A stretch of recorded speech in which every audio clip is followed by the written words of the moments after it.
পাহাড়ের উপরে মন্দিরটি অবস্থিত। আমরা সর্বদা চেষ্টা করছি আপনাদেরকে দেখানোর জন্য, সব চারপাশ মিলিয়ে ঘুরিয়ে দেখানোর চেষ্টা করতেছি। ধন্যবাদ সবাই, ভালো থাকবেন। অনেক পর্যটক এখানে এসেছে।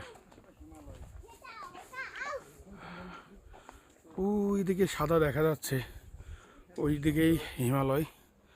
আপনারা বুঝতেছেন ঠান্ডার কি প্রকট অবস্থা। এখন প্রায় 2টো বাজে, তারপরেও জ্যাকেট গায়ে দিয়ে লাগতেছে।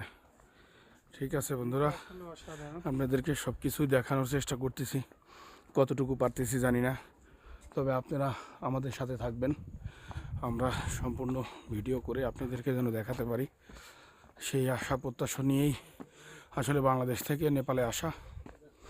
এই যে দেখেন এখানে সেই বৌদ্ধ মন্দিরটা, আপনাদেরকে দেখাতে পাচ্ছি কিনা,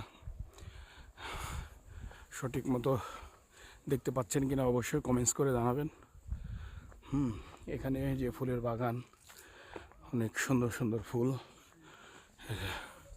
মূর্তি, বিভিন্ন রকমের ফুলের গাছ আছে। এখানে অনেকেই আসছে বিভিন্ন রাষ্ট্র থেকে, চীন, জাপান, কোরিয়া, দুবাই, বিভিন্ন জায়গায় থেকে লোকজন আসছে। ইন্ডিয়া থেকে, নেপালিয়ান তো আছেই, প্লাস বাংলাদেশ, বিভিন্ন জায়গা থেকে বিভিন্ন পর্যটক এসেছে এই মন্দিরটি পরিদর্শন করার জন্য।